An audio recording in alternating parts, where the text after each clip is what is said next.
Hey friends, happy Wednesday. It is your flower friend, Lisa Mason Ziegler, and super glad to be here. We're having quite a wind event here in southeastern Virginia. So I'm actually sitting in my living room, whereas our work building doesn't have internet right now. The Wi-Fi equipment is down.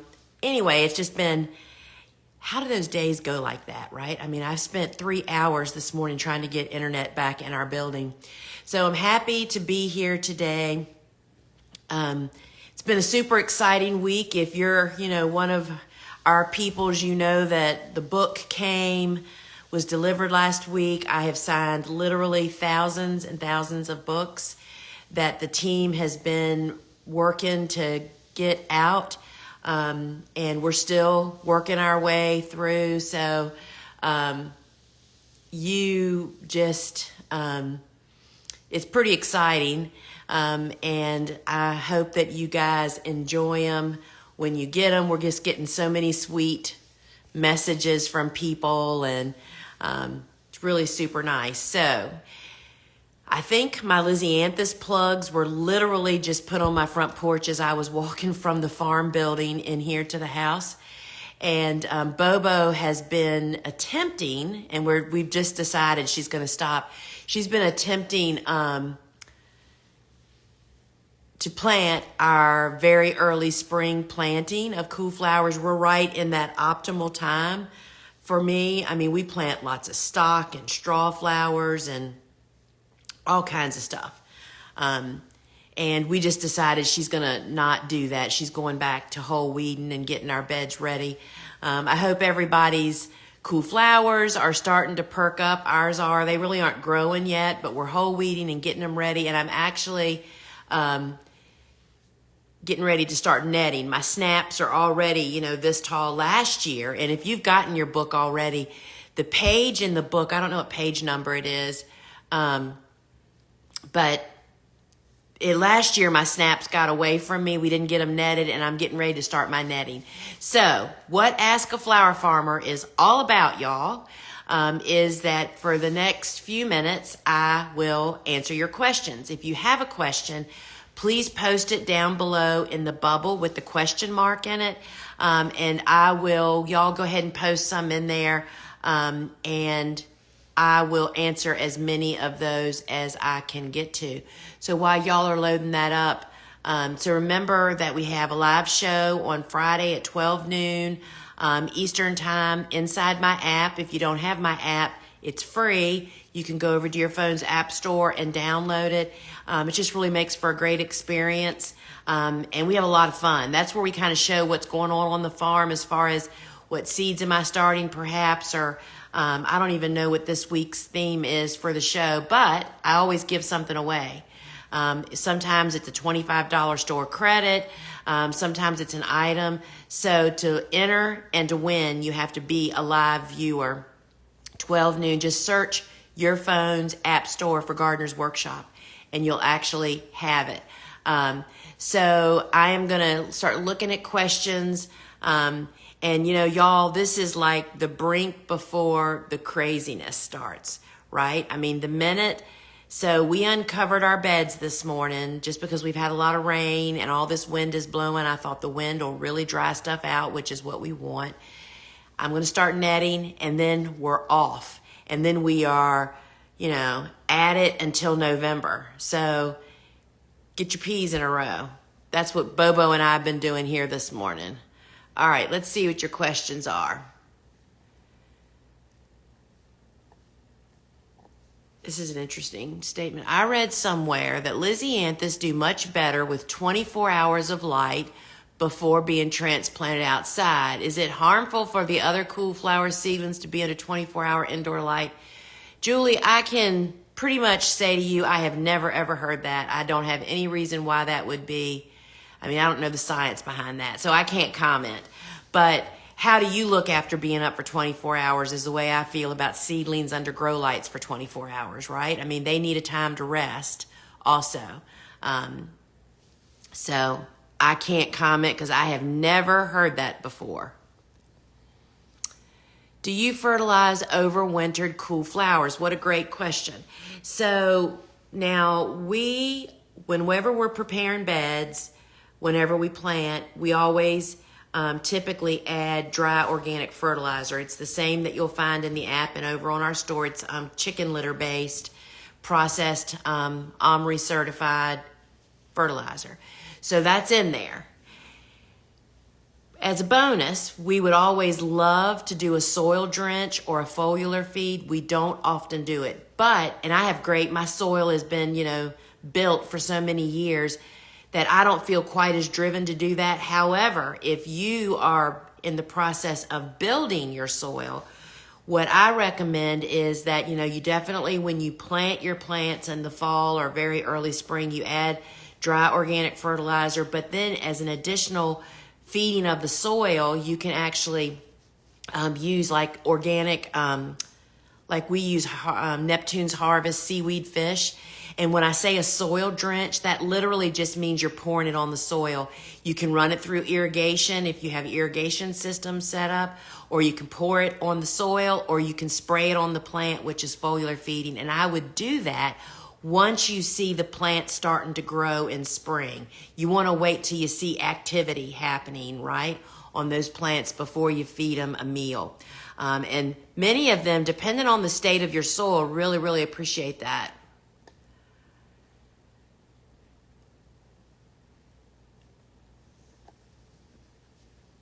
Peppy Cope, explain how and when you net. It's really hard. I can't really explain that. It's one of those visual things you really need to see. There's actually a diagram in the newest book, the Cut Flower Handbook. And I'm just thinking on our product in the big web store at thegardenersworkshop.com, if you go to netting, there very well could be a video there. I know there's a video in Flower Farming School. But you want to actually install netting before your plants reach the halfway to maturity mark, because that's kind of where you want the netting to be on the plant. Let's just say it's zinnias or coxcomb and it's going to be 48 inches tall, or at least that's what they say it's going to be. Then my netting would typically be about 24 to 30 inches. That's where the netting stays. I install it at that level and it stays there and the plants just grow up through it. Once your plants reach beyond that, where you want your netting to be, it's a mess to install it. It is sometimes just better to not even install it, right? Just to skip it like I did. You'll see there's a picture literally in the Cut Flower Handbook of a bunch of snaps blooming in the garden, and it says in the caption, "And these got away from me." It happens, So that's the goal, is to do it before they reach the half to maturity mark. Do you use your grow light in addition to heat mats before germination for surface sown seeds? I don't ever use a grow light and a heat mat at the same time on a tray, right? So you sow the seeds, they go onto the seedling heat mat, depending on what time of year it is, whether they get a cookie cooling rack underneath of them. And then once 50% show signs of life, we move it off of the heat over to the grow light. So do you use your grow light in addition to heat mat before germination? You don't. So if a seed says needs light to germinate, that doesn't mean it needs grow lights. That just means it needs light and darkness. And oftentimes, to confuse this even deeper, most often I have learned over the years, when it says needs light to germinate, it's not really so much light that it needs as it needs oxygen. That's why it's surface sown. So that's just room light, so you don't use the two of those at the same time. Hi, love the book. I'm wondering how you grow your Salvia leucanthia mother plant so big. I have it in my sunroom and it's kind of spindly. Thank you. So, first off, wait a minute. Let me push the button. Mine are spindly too. Strawberry Hill. Because literally it's been sitting in the corner of our work building, barely getting enough water. In fact, I killed the Salvia mexicana, which is the green version of that. And I had to buy plants 2 years ago because it's obviously not as hardy as the Salvia leucanthia. So Our mother plant, as soon as I'm pretty sure that a hard freeze isn't going to happen, we bring it out of hiding in the garage and set it out on the carport, and I've pretty much cut it clean doing cuttings from those spindly pieces. And it sits outside in full sun all summer. Sorry, y'all. I've got this, all this wind blowing is killing my allergies too. So the Salvia lacantha lives in a very large pot. So that's like a half whiskey barrel. And that just really gives those roots a lot of room. And that's another reason it's easy for them to winter over in the garage. They just have a big mass of soil. You know, if I had a pot that was only this big, I mean, there's just not much there to support a root system. But when it's this big, you know, can't even, I think of a half whiskey barrel pot size. It's a lot easier to actually do them. But mine is spindly too. The spindly comes from low light. How many succession plantings would you recommend for feverfew already planted in fall and very early spring? Well, heaven sent. First off, I see you're in Texas. I don't watch the news very much to even know what's going on in the real world, but I do know there's a big fire in Texas, and I'm so sorry about that. Gosh, I hate fire. So feverfew is a really great one to succession plant, and I learned how important feverfew was to whether you're selling to Florist or you're doing bouquets from Jenny Love. You know, she does big wedding work and does a lot of other things now. But she really is the one that made me realize how important a crop feverfew is. And we grow all the different varieties because they look different, right? We plant them fall as you did and very early spring as you did. And then we'll plant them usually one more time after very early spring, about 4 to 6 weeks later, because this is what my cool flower analogy is for who to consider for succession planting. And that is, if this cool flower really grows tall, like feverfew, like amobium, not like status. You know, status is nice. It's 30 inches, but it's not like huge, right? Those plants that get really tall when I plant them with the cool flower concept, I think to myself, I wonder if I planted them a little later to extend the bloom, they'll probably be shorter because they won't be as happy, but they'll still be tall enough. So with feverfew, I'll hit them again 4 to 6 weeks later. I don't really do that now, but when we were in high production, it was an incredible bouquet filler to have a fresh crop coming on. They were still 30 inches tall because our feverfew gets to almost 4 foot, you know, 4 to 5, 4.5 feet tall. So that's what I would do. And that's what helps me to decide. Do you start zinnias outside straight in the soil? Nope, we start on the only thing that that's called direct sowing when you plant a seed outside in the garden. And the only time we typically do that is in fall for cool season hardy annuals.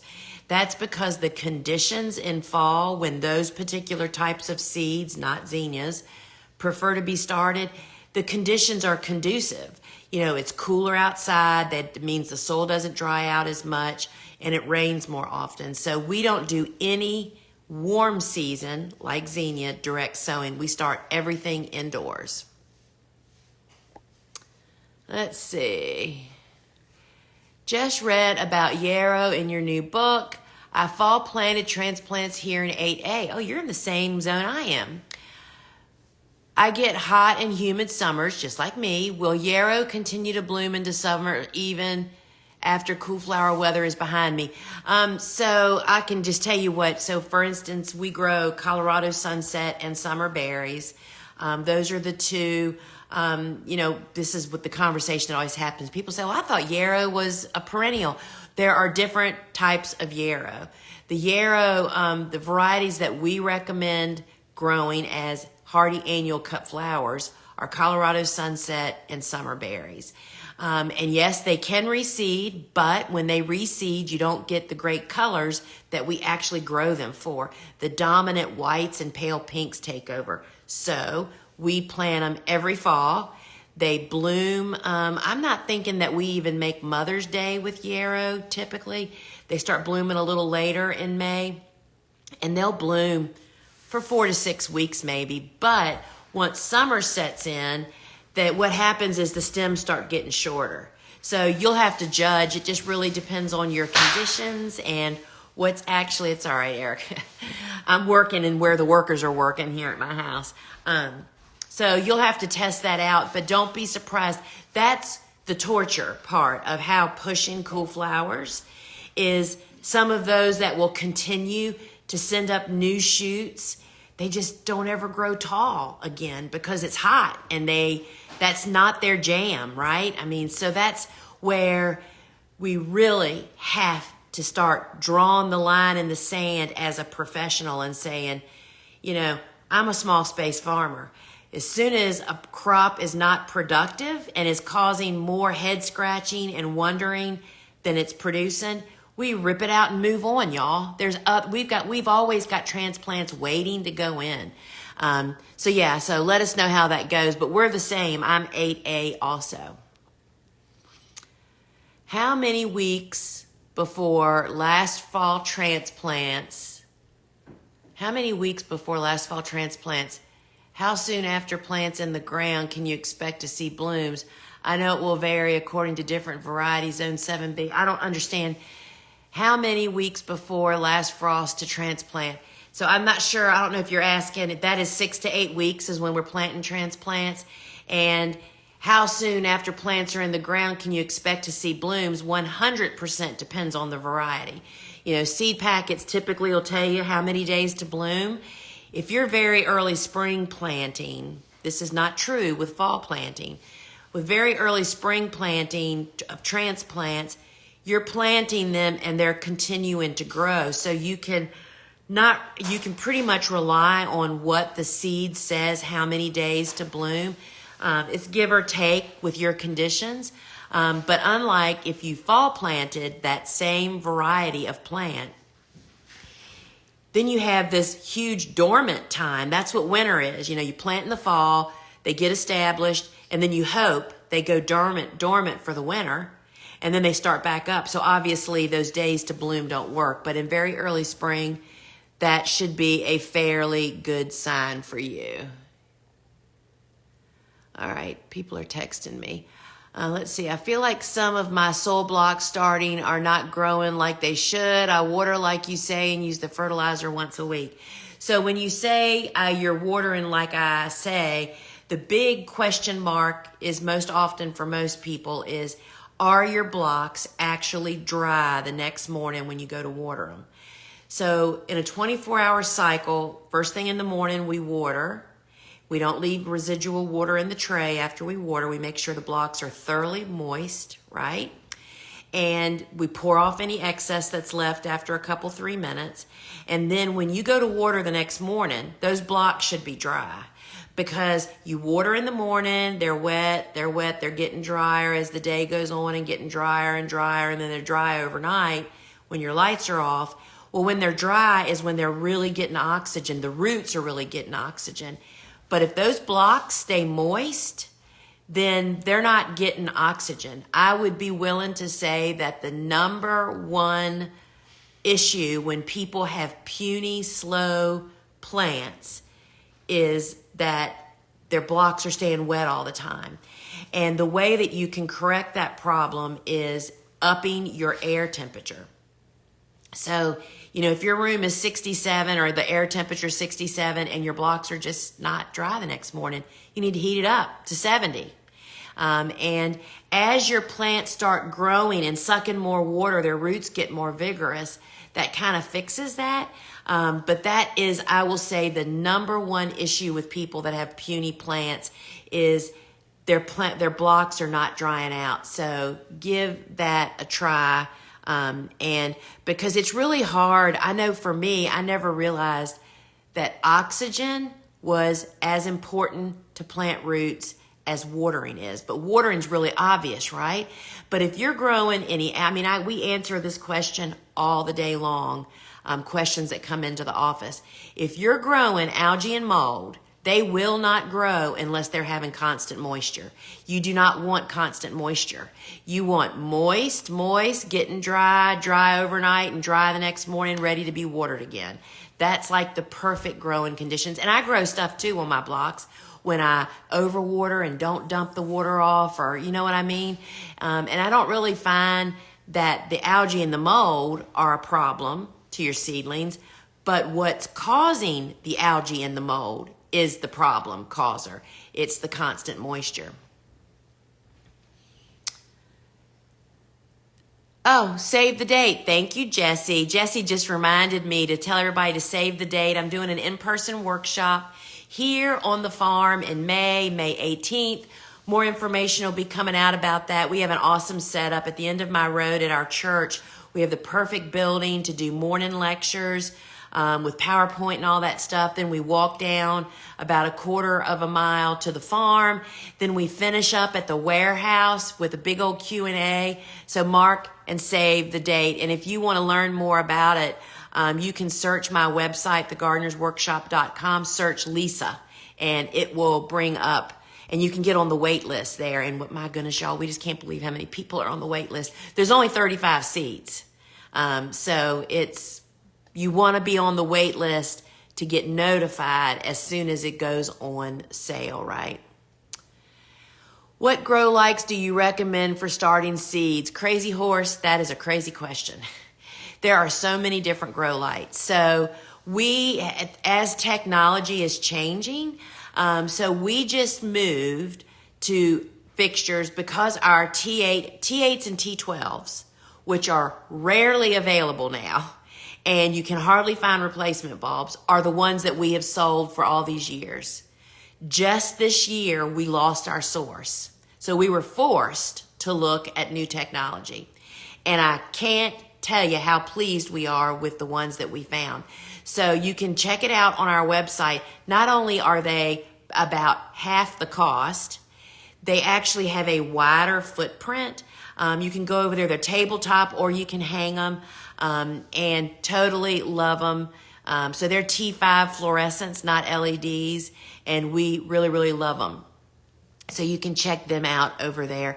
What you need to remember about starting seedlings is it is so easy to fall. We fell down the rabbit hole trying to find new lights to sell, right? So I understand how people get so confused. Y'all, when you're starting seedlings and you're just trying to support them from the time they sprout until they're big enough to go outside, that's not very long.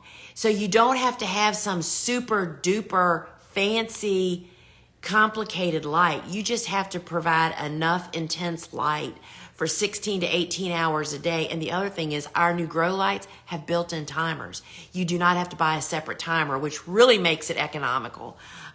So check it out, thegardenersworkshop.com, and see what grow lights. Our grow lights, the choices are 18 or 12 hours on the grow light. We do 18. We've always done 16, but 18 works beautifully. Maggie asks, when will you be starting your warm season seeds? Thank you so much for making yourself available to us. You know, y'all can tell. And we have a really big project coming up, y'all, that you're just going to absolutely love. If you love this kind of interaction, can't wait to tell you all about it. Anyway, I'm sure Jesse and Kelly are snitting the screen right now just because I just said that. Anyway, back to the point, right? So my last frost date is April 15th, typically. Still cold then. We can still have chilly nights. And because I have hoops and row covers, and I cover my beds in Bio 360 film with the black side up for that first planting of warm season annuals, I know that I can plant them very close to that April 15th and then protect them and get great results. So with that said, we typically starting seeds about 4 to 5 weeks before that date, probably more like 4 weeks. And then zinnias we don't start but a couple weeks before that date. But then we are cuddling them out in the field when they go out there. Notoriously, when you would normally plant a warm season would be 2 weeks after your last frost date. That just gives the soil time to warm up and just time for any last minute frost to get away from you. Oh, I didn't hit the button. Wait a minute, y'all. All right. Do you start right away with using natural to water soil blocks prior to seed sprouting? So we do have a new fungus gnat control, the mosquito bits on our, because Natrol's not available to us anymore. But yes, when we starting seeds in January, which is the seeds that were started for all the stuff that Bobo's planting right now, right? Every Wednesday, there is a fungus gnat control in my watering can. So yes, from when I start watering anything in that room, every Wednesday, there's something in there. Oh, and Jesse just said theme for Friday's show is warm season seed starting. So we'll be talking about that Friday. So you really want to join us for that. We'll be talking about that and starting some. I'm guessing that we'll be doing some soil blocking demonstrations. Will you ever ship to Canada? That is a great question. I would love to ship to Canada, but it is just not nearly as simple as we all like to think it is, including me and my team. We would love to. We just are not able to at this point. I never say never, because you never know how things change. We would love to ship to Canada if we could ever. It's really a lot about the back end of shipping charges, not to mention it's much more costly, but it's the back end stuff that is just, we're just a small business, and it takes a lot of additional code writing and all that kind of stuff. Things that we don't even want to think about, right? But we would love to. And I haven't said it on here, but if you are in Canada or you're an international customer and you bought my new book on Amazon or wherever you bought my book during the pre-order, or if you just ordered it, you can actually send us a copy of your receipt. This is if you're international. That means you didn't have the option to buy from the Gardener's Workshop. You can send us a copy of your receipt, you international customers, and we'll send you the bonus file the flowers that didn't make the handbook. So we love our international people. We just aren't a big enough fish in that sea yet to be able to do that. All right, y'all. I'll answer this one, and I think that may just wrap it up for today. If deer ate the tops of my bupleurum, will it still grow? Yes. I think you'll probably get more blooms on the top of that stem. And so, yeah, the deer literally, Bobo just uncovered everything so we could see how's everything doing. Do we have any dead spots to fill? And I can't tell y'all how awesome my cool flower garden looks. I did successfully kill the didiscus over winter and the godicia. Well, the deer actually ate the godicia, and then the cold sealed the deal. So we had to replant both of those. But everything else looks so totally awesome. So I think your bupleurum will be absolutely fine. So friends, this is just a reminder again that join the live show on Friday. It's inside our app. The experience is so much better. You can build a wait list in there. You can participate in the giveaway. You can participate in the comments, just like we do in here in Instagram. People are talking back and forth, and Jesse's in there, and Susie, and it's just a great show. Suzanne and Kelly and I do the show side of things. Typically, Kelly's my brother's daughter. Suzanne is my sister. Susie's on the dashboard making it all happen, and Jesse's the one in there, and she's in Kansas, y'all. It's just so amazing how all of this has kind of come together. But the live show is just getting better and better, and I cannot wait for us to have flowers. And I can tell you the cool flower harvest is going to be awesome this year. So join us this Friday. We're going to start talking about warm season annuals and all of that good stuff, y'all. So it's 1 o'clock, and I have to go back to work now. We have been without internet in the work building for about 4 hours. So Suzanne and I have prepared for a big shoot that's happening next Wednesday, and we're ready for that because, y'all, it's the getting ready for stuff that I underestimate. It's like, oh, we'll just get ready right before we do the shoot. Well, it took Suzanne and I like 2 hours. And I'm just so glad to have that under our belt. We're super excited. What else am I wanting to tell you? So if you have ordered the book, we're working as fast as we can to get them out to everybody. We appreciate all the love y'all are showering us with. We have sold thousands of books, and we're just so overwhelmed, as is my publisher, I have to say. They've never quite experienced this, particularly with a gardening book. So thank you guys so very much for making me look so good to them, right? So, all right, friends, enjoy, and till we meet again, hope to see you on Friday, 12 noon Eastern Time, inside the app, The Gardener's Workshop. Find it at your phone's app store. Ciao.